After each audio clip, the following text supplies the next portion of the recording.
아멘. 우리는 지난 4월 한 달간 예수님을 만난 사람들 시리즈별로 착착착 우리가 말씀을 들어왔습니다. 첫 주 중풍병자와 친구들, 그리고 두 번째 니고데모, 그리고 지난주 우리 전도주일 때 들은 사마리아 여인이었죠.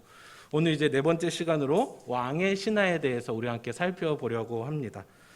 그 전에 특별히 요한복음 말씀만 보고서 니고데모 그리고 사마리아 여인을 다시 생각해보며 본문을 나눴으면 좋겠어요. 왜냐하면 이 이야기가 이 두 사람의 이야기와 연결이 되기 때문에 그렇습니다. 니고데모부터 우리 먼저 함께 얘기해 보도록 하겠습니다. 기억을 잘 해보세요. 지식, 경건, 유대인 중에 탑이었던 그런 사람, 유대인 중에 유대인들에게 말씀을 가르치는 말씀의 사람 니고데모였습니다. 그런 니고데모가 예수님의 표적을 보면서 그분은 뭔가 특별한 분이야, 특별한 영적 스승이 되실 거야 하는 마음으로 예수님을 찾아갑니다. 밤에 찾아가죠. 예수님이 그를 만나시고 말씀하십니다. 내가 근본적인 변화에 대해서는 네가 아무것도 모르는구나. 하나님에 대해서 말은 하지만 근본적인 변화는 네게 없구나. 네가 거듭나지 않고서는 하나님의 나라에 들어가지도 못하고 하나님의 나라를 볼 수도 없겠다 하시는 거죠. 표적, 기적, 눈에 보이는 것만 믿는 것에 대해서는 한계가 있단다 말씀하시면서 내가 변화되어야겠다, 내가 거듭나야 하겠다 말씀하시는 거죠. 그리고 그 변화는 사람의 일이 아니라 오직 성령님의 일하심으로만 이루어지는 거야 라고 말씀하신 겁니다. 우리가 눈여겨볼 것은 유대인 중에 유대인 이 니고데모라는 사람이 거듭남에 대해서 무지하다는 겁니다. 영적으로 무지하다는 거예요. 말씀을 잘 알고 어렸을 때부터 성경을 봐왔지만 이 영적인 부분에 대해서 이 사람이 결핍이 있다는 것이죠. 오늘 설교에 커다란 두 개의 대비가 있습니다. 하나는 표적, 기적에 대한 것과 하나는 말씀에 대한 이 두 가지 덩어리입니다. 표적에 대한 덩어리, 니고데모로 한 덩어리 우리가 딱 손에 쥐었죠. 이제 두 번째 말씀이라는 덩어리를 쥐고서 함께 말씀을 풀어보겠습니다. 자, 니고데모와 대조되는 사마리아 여인, 지난주 말씀입니다. 4장 말씀이죠. 아주 반대되는 경우입니다. 예수님은 요한복음 4장에서 유대인들이 지나가기도 싫어하고 마주하기도 싫어하고 말도 하기 싫어하는 사마리아 사람, 사마리아 땅에 들어가시죠. 사마리아 지역을 한 영혼, 그 사람 하나를 만나시려 의도적으로 그 땅에 들어가신 것을 보게 됩니다. 아무도 가까이 하려 하지 않고 어떻게 보면 문란해 보이는 그 여인을 예수님이 만나 주시죠. 그 여인은 영원히 목마르지 않을 생수, 생명수 되신 예수님을 만나게 됩니다. 예수님의 말씀을 들어요. 예수님과 대화하며 그분의 말씀을 듣고선 니고데모와는 다르게 즉각적인 변화가 그녀에게 있었음을 우리가 보게 됩니다. 그리고 그녀뿐만 아니라 그들 주변에 있던 이웃들, 사마리아에 있는 많은 영혼들이 주님의 말씀으로 변화되는 것을 보게 됩니다. 제가 4장 42절을 새 번역 성경으로 읽어드릴게요. 사마리아 사람들이 얘기합니다. 그들은 그 여자에게 말합니다. 더 이상 우리는 당신의 말 때문에 예수님을 믿는 것이 아니오. 우리가 이제는 예수님의 말씀을 직접 들었고 이분이 참으로 세상의 구세주라는 사실을 알았기 때문에 믿는 것이오. 사마리아 사람들은요, 표적, 기적, 눈에 보이는 어떤 눈에 딱 차는 것으로 예수님을 믿은 게 아니었습니다. 예수님의 말씀을 듣고서 그 말씀을 확신하여 예수님이 이 땅에 구세주신 것을 믿었어요. 이 사마리아 여인과 사람들 가운데서 참된 믿음과 증인을 보게 된 것이죠. 니고데모는 어땠다고요? 피상적인 믿음이 있었습니다. 현상적인 믿음이 있었어요. 하나님의 선민 백성이다, 우리 유대인들은 이래 라고 얘기하는 유대인들은 표적 신앙이라는 것에 심취되어 있었습니다. 사마리아 여인처럼 아무런 신앙적 베이스가 없는 사람도 곧바로 반응하는 모습을 보였는데 유대인들, 말씀에 익숙하고 신앙 안에 있었던 사람들은요, 그렇지 못했다는 거예요. 여인은 예수님과의 대화 가운데 하나님의 말씀으로 변화된 것입니다. 자, 두 덩어리 기억하면서 이제 본문에 들어가도록 하겠습니다. 표적을 구하는 사람들, 그리고 말씀으로 믿는 사람들. 요한복음에서 계속해서 드러나고 있는 이 구조예요. 유대인은 표적 신앙에 머물고 거듭남에 있어서는 더딘 사람. 이방인 사마리아 사람은 예수님을 만나고 예수님의 말씀을 통해서 니고데모가 경험하지 못한 근본적인 변화가 있었던 사람. 이 대조가 오늘 본문을 그 배경에 냄새를 탁 풍기게 해줍니다. 본문을 보도록 하겠습니다. 예수님께서 이제 사마리아 여인을 만나시고 그 사람들이 요청함으로 그곳에서 더 이틀을 유하셨대요. 더 계신 후에 갈릴리로 가십니다. 오늘의 배경이에요. 44절 말씀을 보십시오. 뭔가 탁 진행이 돼야 될 것 같은데 예수님이 이런 말씀을 하세요. 선지자가 고향에서는 높임을 받지 못한다. 예수님이 니고데모에게 진리를 말씀하시고 사마리아 여인을 만나서 그를 변화시키시고 그 땅에 복음을 전하시고 하신 분이 앞으로도 많은 복음을 전하시고 말씀을 가르치실 텐데 이런 말씀을 하시는 거예요. 높임을 받지 못할 거야 내가. 갑자기 이런 부정적인 말씀을 하세요. 더 이상하건요. 그 다음을 보면은 높임을 받지 못하고 환영받지 못한다고 하는데 갈릴리인들이 예수님을 영접한다고 해요. 환영하고 열광한다는 뜻입니다. 여기서의 영접은요. 사람들의 반응은 예수님의 말씀과 완전 달라요. 높임을 받지 못하긴요. 예수님이 가는 곳마다 슈퍼스타가 되고 계십니다. 주님의 말씀과 반대예요. 사람들은 너무 좋아해요. 왜? 예수님께 열광했을 거예요. 이것을 위해서는 요한복음 2장 23절 25절을 보면은 예수님이 보여주신 그 눈에 차는 그 표적에 대해서 반응하는 그 사람들의 이야기가 나옵니다. 제가 읽어드릴게요. 6월절에 예수께서 예루살렘에 계시니 많은 사람이 그의 행하시는 표적을 보고 그의 이름을 믿었으나 예수는 그의 몸을 그들에게 의탁하지 아니하셨으니. 네, 예수님을 보고 영접하는 이 사람들은요, 본 게 있는 거예요. 명절에 예루살렘에 가서 예수님이 보이신 모든 일을 보고 그 표적을 가지고서 환영하는 사람들이에요. 열광하는 사람들입니다. 우리는 생각해 봅니다. 우리는 언제 내가 사모하는 것에 열광했었는지, 그걸로 생각이 꽉 차 있었는지, 가수, 배우, 어떤 것에 내가 열광을 했었는지 우리는 가물가물해요. 근데 이 사람들은 그냥 예수님께 꽂혀 있었던 겁니다. 예수님이 보이신 기적에 꽂혀 있었다는 거예요. 제가 우연히 검색을 하다가 봤는데 사람이 어떤 인물에 꽂히고 열광하면은 뇌의 반응 자체가 완전히 바뀌게 되는 그런 재밌는 실험을 하는 것을 보았습니다. 어떤 예능 프로에 나온 거긴 했는데 뭔가 귀담아 들을만 했어요. 한 뇌과학자가 자기 학생들, 교수님이니까 자기 학생들을 모아서 그 대상을 해서 실험을 했었습니다. 사랑을 하고 있는, 교제를 하고 있는 사람들을 턱턱턱 뽑아가지고 자, 사랑에 빠진 너희의 뇌가 어떻게 반응하는지 내가 보여줄게 하면서 학생들을 대상으로 실험을 한 거죠. 그걸 이제 MRI로 찍은 거예요. 들어가서 누워가지고 쥐잉 똑똑똑똑똑 하는 것처럼. 자, 연애를 시작한 지 6개월 된 20대 초반의 여학생.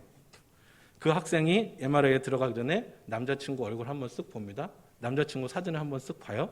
그러고서 MRI로 들어갑니다. 그래서 촬영을 하고서 이제 결과를 봤는데 어떻게 됐을 것 같으세요? 우리가 예상하다시피, 우리가 꿈꾸다시피 그 내 남자친구, 내 짝지를 보고서 톡톡톡톡톡톡톡 뇌의 반응이 싹 일어나는 것을 보게 됩니다.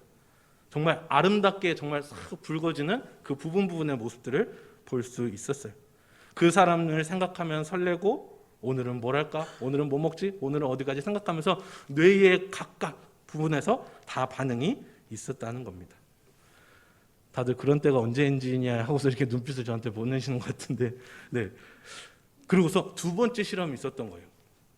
이 여학생이 사실은 남자친구가 있고 그 사람은 너무 좋아하지만 한 연예인의 어마어마한 팬이었습니다.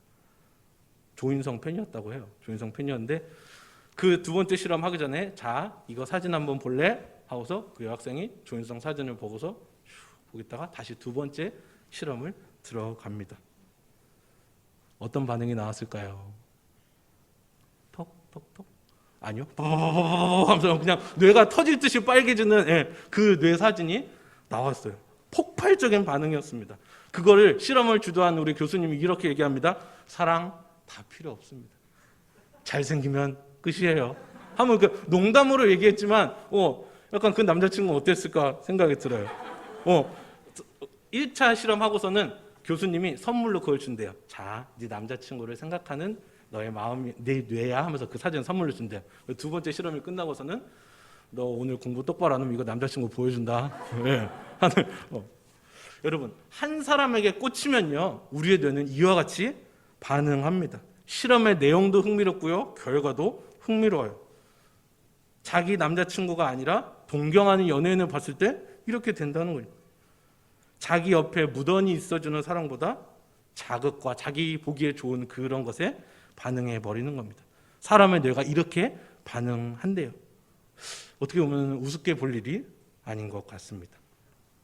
이렇게 변한대요. 오늘 본문을 보시죠. 45절 하반부를 보니까요, 여기 모여있는 사람들도 이와 같이 뇌가 정말 뻘겋게 터질 정도로 예수님께 꽂힌 겁니다. 정확하게는 예수님의 기적에 꽂힌 거죠. 예수님 자신이 아니라요. 예루살렘을 갔다가 예수님이 하신 모든 일을 봤고요, 기적을 보았고, 지금 배경은 갈릴리 가나예요. 이미 예수님이 이 땅에서 기적을 베푸셨습니다. 물을 포도주로 만드신 기적을 보이신 것이죠. 그분이 다시 오셨어요. 다시 오셔서 어떠한 기적을 베푸실지 이 사람들은 기대에 차 있는 겁니다.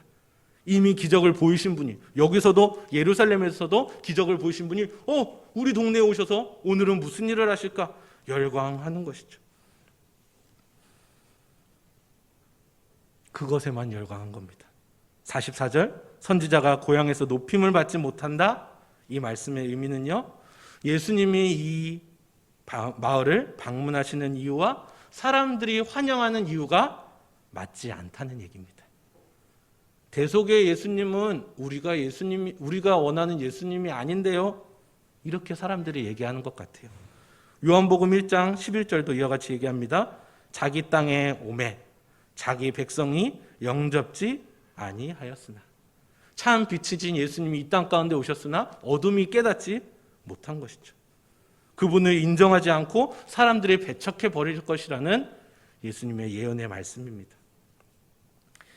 요한복음 2장 23절 25절 그 하반부 말씀 읽어드릴게요. 예수님의 말씀. 예수님, 이는 친히 모든 사람을 아시며 또 사람에 대하여 누구의 증언도 받으실 필요가 없었으니 이는 그가, 예수님이 친히 사람의 속에 있는 것을 아셨음이니라. 아멘. 예수님은 사람의 마음을 다 알고 계셨습니다. 그 속에 무엇이 있는지, 무엇이 중심인지, 무엇을 좋아하고 열광하는지 우리 주님은 다 알고 계셨어요. 병고침에만, 놀라운 일들에만, 기적에만 반응하는 사람들, 거기에는 한계가 있어 말씀하시는 겁니다. 그거를 표적 신앙이라고 얘기하죠. 아까 말했었던 첫 번째 덩어리입니다. 이것은 한계가 있습니다. 허망해요. 요한복음 6장 66절 이 앞뒤 말씀을 보면은 알 수가 있습니다. 자, 예수님이 기적의 사역을 베푸시고 표적의 사역을 베푸신 것을 우리가 봤습니다. 근데 여기서는요, 예수님이 말씀 사역을 하세요. 말씀 사역 중요하죠. 예수님의 사역 중에 제일 중요한 말씀을 가르치시는 사역입니다. 예수님이 제자들과 사람들에게 말씀하세요. 예수님이 자신이 하늘로부터 온 생명의 떡이고 자신의 살과 피를 먹고 마셔야 영생을 얻는다고 말씀하셨습니다. 사람들이 그 말을 듣고는 예수님 말씀 어렵네? 이해하지 못하고 어렵다고 하면서 수근수근 됩니다. 표적이 우리한테 더 쉬운데, 기적 보여주시는 것이 우리나 다른 사람들한테 더 믿음을 얻게 하기가 쉬울 텐데 오늘 예수님 말씀 되게 심오하네, 어렵네 하면서 예수님과 거리를 둡니다. 멀어져요. 6장 66절 말씀 제가 읽어드릴게요. 그때부터 그의 제자 중에서 많은 사람이 떠나가고 다시 그와 함께 다니지 아니하더라. 말씀이 아닌 표적, 기적을 봤던 사람들은 이렇게 떠나갔습니다. 말씀을 믿지 못하고 거듭남에 있어서 근본적인 변화가 없었던 사람들의 결과가 이렇습니다. 열광했던 사람들 다 어디 갔어요? 이렇게 다 변해버렸습니다. 이러한 배경 가운데 오늘 메인의 이야기를 들어가 보도록 하겠습니다. 자, 예수님을 찾아온 왕의 신하가 있었습니다. 그 지역을 다스리던 분봉왕 헤롯 안디바의 신하라고 전해져요. 성경에 딱 이 사람은 이 사람이다 라고 나오지는 않지만 이방인으로 추측이 됩니다. 왜냐하면 로마 제국 아래에서 관직에 임명된 사람이기 때문에 그렇게 추측할 수 있어요. 그런데 그 사람의 아들이 알 수 없는 병에 걸려서 위태위태한 상황에 있다고 합니다. 아버지인 이 신하가 예수님이 가나에 오셨다는 소식을 듣고 무작정 예수님 만나러 달려갑니다. 기적을 보이시고 예루살렘에서도 가나에서도 기적을 보이신 예수님이 나 지금 가버나움인데 좀만 하면은 예수님 가까이 갈 수 있겠는데 하면서 그분이라면 내 아들의 병을 죽어가는 내 아들의 병을 고치실 수 있을까요? 빨리 가서 모셔와야겠다 하면서요. 부모의 마음인 것이죠. 다 똑같으실 것입니다. 아들이 조금만 아파도 열이 나도 물불 안 가리는 게 아비와 어미의 마음이죠. 저도 똑같습니다. 아빠 나 여기 아파요. 말도 못하죠. 애가 아프면은 아프니까 기도하자 일로 와 하고서 하는 건 우리의 1차적인 것이고 그 다음부터 막 가슴이 쿵쾅쿵쾅 하잖아요. 잘못되지는 않을까 하면서 이 간절한 마음을 가진 신하가 예수님께로 달려가는 겁니다. 아무것도 없잖아요. 이동 수단이 그냥 달리는 거죠. 가버나움, 이 신하가 있던 가버나움에서 갈릴리 가나까지는 다 조금씩 차이가 있습니다. 학자들마다. 근데 약 30km라고 학자들이 이야기합니다. 쉽지 않죠. 차로 가야 쉽지 뛰어가면 힘들잖아요. 여기서 없네. 청년이 없네. 네. 전남대까지가 딱 도보로 30.4km가 나오더라고요. 빛가람동 주민센터부터 하니까. 잘 닦여져 있는 길도 아니고요. 이스라엘 여러분 유튜브에 보면은 성지순례 유튜브 동영상 보세요. 엄청 척박합니다. 옆에 요르단은 막 마을도 있고 한데 이스라엘은 막 산만 있고 돌밖에 없고 막 그래요. 그 길을 달려가는 겁니다.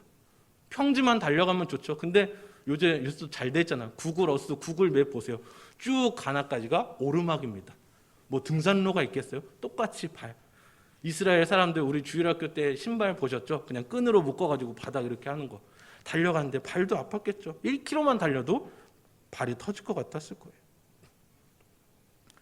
근데 이 사람의 신분을 다시 한번 생각해 봅니다. 뭐였죠? 왕의 신하. 궁정에서 일하는 사람. 왕을 모시는 사람. 왕이 콜 하면은 딱 달려와서 할 수 있도록 레디를 하는 사람. 어느 정도 지위도 있었을 거고요. 뭐 조건도 갖출 수 있었을 것이고. 그리고 예수님을 만나러 가기 위해서 나 말고 딴 사람 보내가지고 야 빨리 좀 모셔와라 라고 얘기할 수도 있었을 거예요. 왕을 모시는 게 우선인 사람이었기 때문에 이렇게 예수님을 향해서 달려간다는 건 그 사람이 얼마나 급박하고 간절했었는지를 우리가 볼 수 있습니다. 달립니다. 산을 넘어요. 이 사람에게, 이방인 이 사람에게 예수님 하나만을 보고 이렇게 갈 수 있었다는 것은 예수님이 꼬집으셨던 표적 신앙이 아니라 뭔가 이 사람에게는 특별한 그 믿음의 씨앗이 있었던 것 같습니다. 이 사람의 믿음에 대해서는 잠시 후에 예수님과의 대화 가운데에서 더 알아보도록 할게요.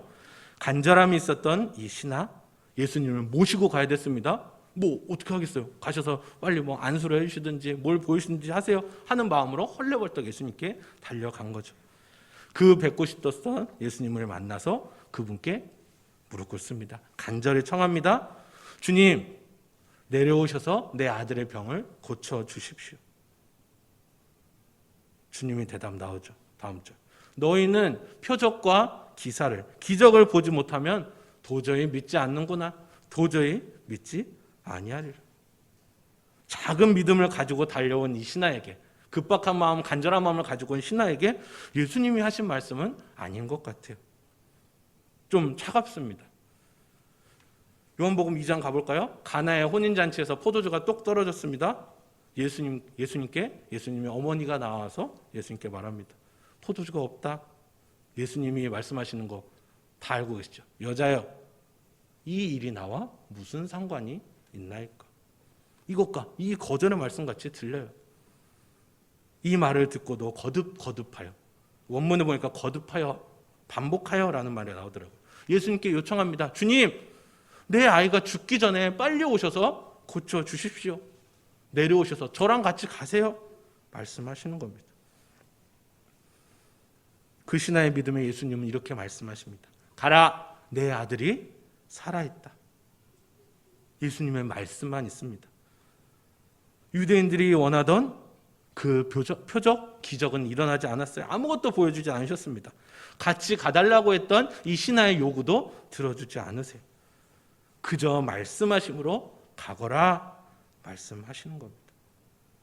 근데 마치 우리가 옛날에 봤었던 개그의 소재처럼, 허무 개그처럼 가거라 할 때 신하는 예수님의 말씀만을 믿고 돌아갔다고 성경이 기록하고 있습니다. 너무 짧아요. 우리가 은혜 받을 시간도 부족합니다. 우리는요, 말씀을 듣고서 이가 믿음을 가졌다 하는 것을 앞뒤가 딱딱 맞게 논리적으로 그 정도면 내가 이해할 수 있겠군, 이렇게 설명할 수는 없습니다. 이거는 하나님이 은혜 주신 일이에요. 성령께서 일해 주신 결과이기 때문에 우리는 이것을 풀어서 어떤 우리의 말로 논리적으로 설명할 수는 없습니다. 성령께서 일하셔서 그의 믿음을 일으키셨고 예수님의 말씀을 믿도록 역사하신 것입니다. 우리는 그 사실을 믿는 믿음으로 오늘 이 시간에 나와 있습니다. 유대인과 그리고 이 사람, 이방인인 이 신하의 차이는 바로 여기서부터 나온 겁니다. 기적이 아니라, 내 만족을 채워주는 분이 아니라 나에게 말씀하신 예수님, 그분의 말씀을 믿고서 이가 발걸음을 옮기게 된 것이죠. 아까 예수님이 이 사람에게 먼저 하셨던 말씀을 기억하십시오. 너희는 표적만을 구하는구나. 표적 없이는 도무지 믿질 않는구나 라고 말씀하셨습니다. 계속 반복할수록 이거는 신하한테 하신 말씀은 아닌 것 같아요. 누구한테 해야 됩니까? 이 지적을요? 표적을 보고 믿는 사람한테 해야죠. 표적을 보고 믿는 사람들에게 말씀하신 것이 더 명백해지는 것 같습니다. 신하는 말씀만 듣고서 순종했어요. 예수님께서는 기적 안 보이셨죠. 예수님은 이런 올바른 믿음, 참된 믿음이 없는 그것의 한계, 표적의 한계에 갇힌 유대인들을 지적하시는 겁니다. 어려서부터 성경도 알았고요. 문설주를 지나며 쪽쪽 입에다 하면서 말씀을 만지고 말씀 아니면 살아갈 수 없는 그런 유대인들이 예수님의 기적에만 팔려 있었던 것입니다. 말씀의 능력을 기대하는 게 아니라 눈에 보이는 놀라운 일들에 이 사람들의 정신이 팔려 있던 겁니다. 예수님은 이 왕의 신하를 통해서 표적에 열광하는 이 유대인들을 부끄럽게 하려고 하십니다. 어디서 이 말씀과 비슷한 게 있었는데 마태복음 8장에 보면은 백부장의 이야기가 나와요. 거기에서도 백부장이, 이방인 백부장이 예수님 앞에 나와서 이 신하처럼 얘기합니다. 예수님, 거기는 하인이 병들었다고 나오죠. 제 하인이 병들었습니다. 하인의 병 좀 낫게 해주세요, 예수님. 예수님의 대답이 여기서 더 흥미롭습니다. 아까는 너희가 표적을 보면 믿지 아니라 말씀하셨는데 그 본문에서는, 마태복음 8장 본문에서는 내가 찾아가서 그를 고쳐주겠다, 엄청 긍정적인 말씀을 하십니다. 근데 더 놀라운 거는 이방인인 백부장의 믿음의 고백이에요. 제가 읽어드릴게요. 주여, 내 집에 들어오심을 나는 감당하지 못하겠사오니 다만 말씀으로만 하옵소서. 그러면 내 하인이 낫겠나이다. 이 말은 뭔가요? 주님, 저는 주님의 능력을 믿습니다. 말씀 하나만으로도 내 하인을 고쳐주실 줄을 믿습니다. 제가 믿고 따를게요. 주님 말씀만 하여 주시옵소서. 한쪽은 예수님이 말씀하시는데 믿고 갔다. 한쪽은 주님 말씀만 하셔도 됩니다 하는 믿음이 있었죠. 여러분, 어떤 고백, 어떤 행동이 둘 중에 더 쉽겠습니까? 둘 다 믿음이 없으면은 왕의 신하처럼 반응할 수도 없었고요, 백부장처럼 반응할 수도 없었을 것입니다. 굉장한 믿음을 가진 사람의 반응이에요. 달라 보일 수는 있지만 이 두 사람의 믿음은 본질상 같은 믿음인 것이죠. 이 두 사람, 지금 비교했었던 두 사람, 왕의 신하, 백부장, 이 사람들은 유대인입니까? 아니면 이방인들이었습니까? 이방인들이었죠. 표적을 보여달라는 사람들이었어요? 아니면 말씀을 듣고 믿은 사람들이었습니까? 말씀의 능력을 믿은 사람들이었습니다. 자, 오늘 본문의 후반부가 이 믿음의 결과를 알려줍니다. 믿고 갔다라는 것의 결과예요. 보십시오. 이 신하가 주님의 말씀을 믿고 가던 중에 그의 종을 만납니다. 너무나 기쁜 소식을 들어요. 그 아들이 살아 있습니다. 종들이 그에게 보고합니다. 그래, 그럼 언제 나왔는데? 예수님이 말씀하신 그 시간과 정확하게 일치했다고 성경이 기록합니다. 제7시, 우리 시간으로 오후 1시라는 것을 말해주는 것이죠. 여러분, 만약에 이런 신하와 같은 경우, 신하가 이렇게 마주한 증거들, 증인들을 만났을 때 우리도 나 이런 경험 있는데 하는 그런 거 있으십니까? 내가 예수님을 만나도, 예수님께서 직접 말씀하셔도 놀랄 것 같지만 예수님의 말씀의 확실함과 증거와 성취가 다른 증인들을 통해서 나에게 증거돼요. 확증이 되는 것을 볼 때 어떠실 것 같습니까? 막 닭살이 돋고 소름이 끼칠 것 같아요. 근데 이 보여지는 그 결과가 아니라 그 전에 뭐가 있었습니까? 말씀을 듣고 믿는 그의 믿음이 있은 것이죠. 말씀으로 행하신 능력의 역사가 나타난 것이죠. 예수님은 이 가나 땅에 오시기 전에 사마리아라는 동네에서도 표적가 안 보이셨대요. 이방인의 땅이었잖아요. 이스라엘 사람들이 저 사람들은 완전 변질된 믿음이야 하면서 쳐다보지도 않던 그 동네에서 뭔가 기적을 보여주셔야 복음이 효과적으로 전달될 것 같은데 절대 그러지 않으셨대요. 이방인으로 여겨지는 여인, 사마리아 동네 사람들이 예수님의 말씀으로서 변화되었다고 합니다. 참 구주시며 생명의 하나님이 되신다는 믿음이 그들에게 생겨난 것입니다. 사마리아 여인도 가버나움에서 온 신하도 신하와 같은 처지였던 백부장도 율법도 없었습니다. 율법에 대해서 뭐 알지도 못했어요. 말씀 생활요? 아니요. 경건 생활요? 유대인들 따라가지도 못할 정도입니다. 신앙적 밑바탕도 없는 상황에서 예수님을 만나게 된 거예요. 흥미롭습니다. 예수님이 보여주시는 기적 때문에 예수님을 따르고 믿었다는 것이 아니라 말씀 가지고요. 유대인들의 상황은 어때요? 말씀도 있고 율법도 있고 경건도 있고 기도 생활도 있고 신앙의 전수도 있고, 그런데 그 사람들은 기적만을 구했대요. 표적만을 구했다고 합니다. 예수님은 말씀하세요. 이방인 가운데에서 내가 참된 믿음을 보았다고.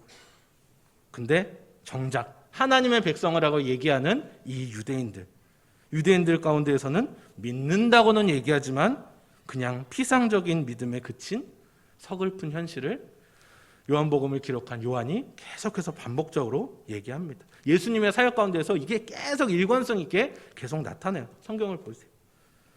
우리는 이 메시지를 오늘 살아가는 우리에게도 적용할 수 있을 것 같습니다. 교회 안에 있는 우리의 모습들, 신앙생활이 너무나 익숙한 우리 가운데에 적용할 수 있을 것 같아요. 유대인과 같은 모습. 표적이라는 단어가 우리한테 생각보다 다가오지 않을 것 같습니다.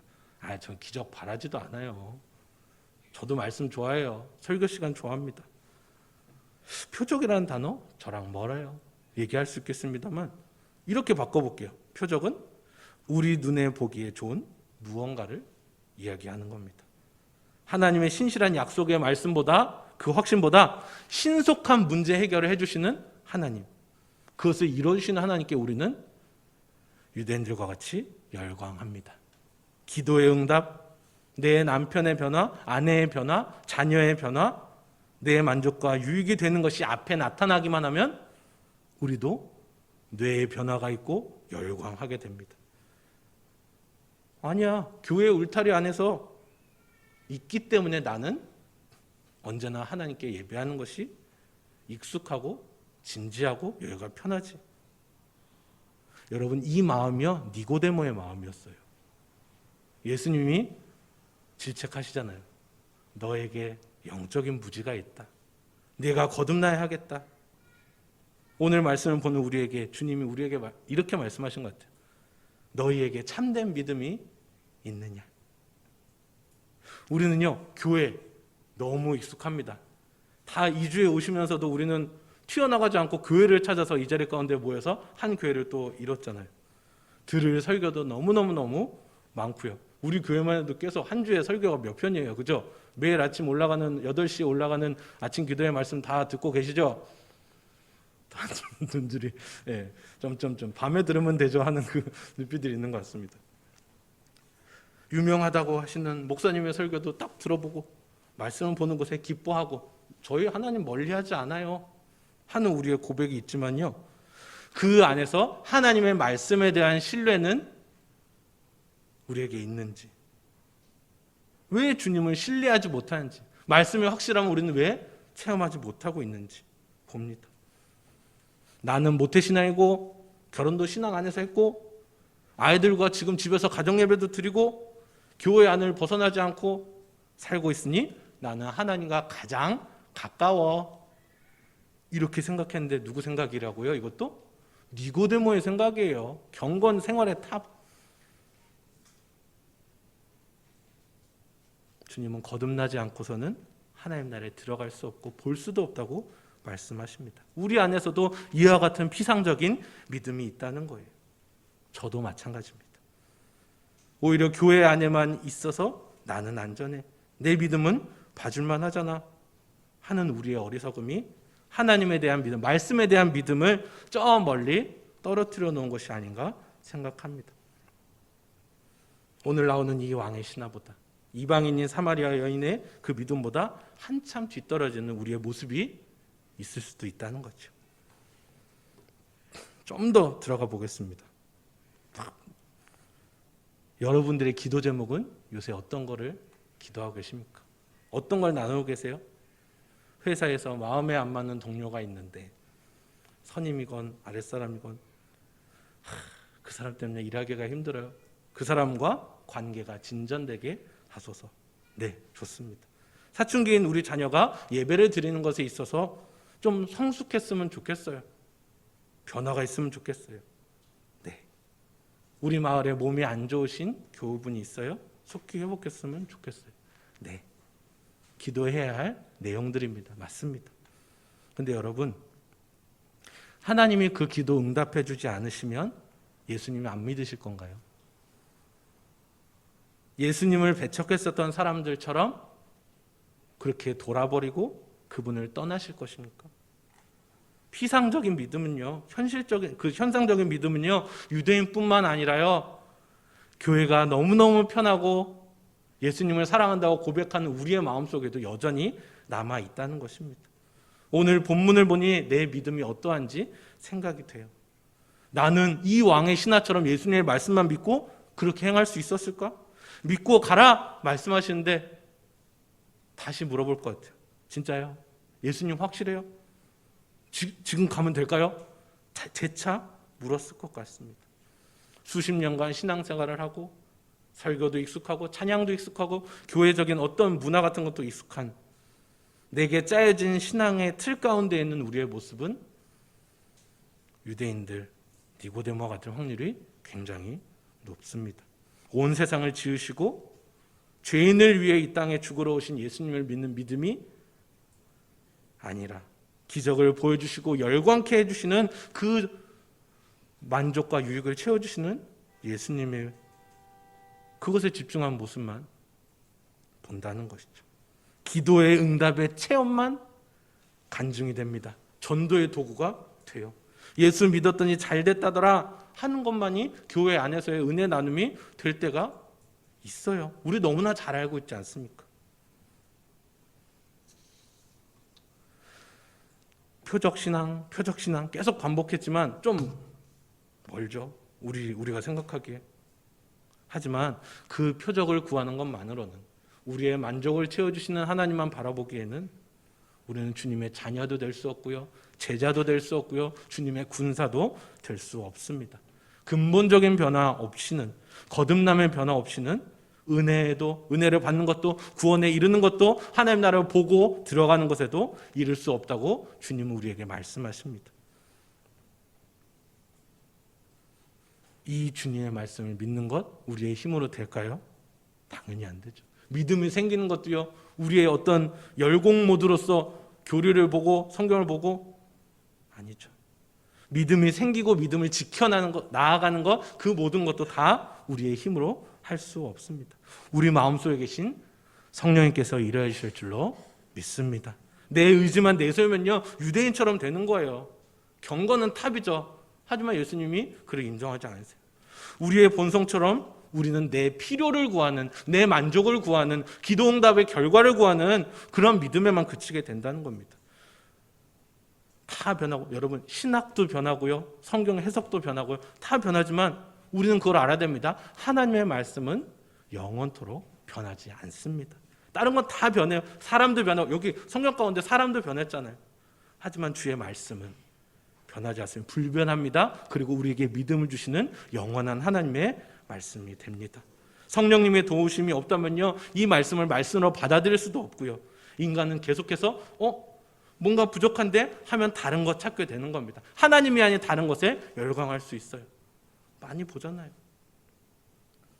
사랑하는 형제자매 여러분, 우리 모두가 나의 필요를 구하는 것이 아니라 내 믿음을 키우시고 일으켜주시는 성령 하나님의 일하심을 구하는 우리 모두가 되기를 주님의 이름으로 축복합니다. 주님, 나의 만족과 유익 때문에 주님을 찾지 않겠습니다. 주님의 확실한 말씀을 듣고 믿음으로 이 신앙의 여정을, 평생의 신앙생활을 하게 하여 주시옵소서. 내 능력이 아닌 성령 하나님의 일하심입니다. 주님, 내 믿음을 지켜 주시옵소서. 이렇게 고백하는 우리가 되기를 주님의 이름으로 축복합니다. 아멘.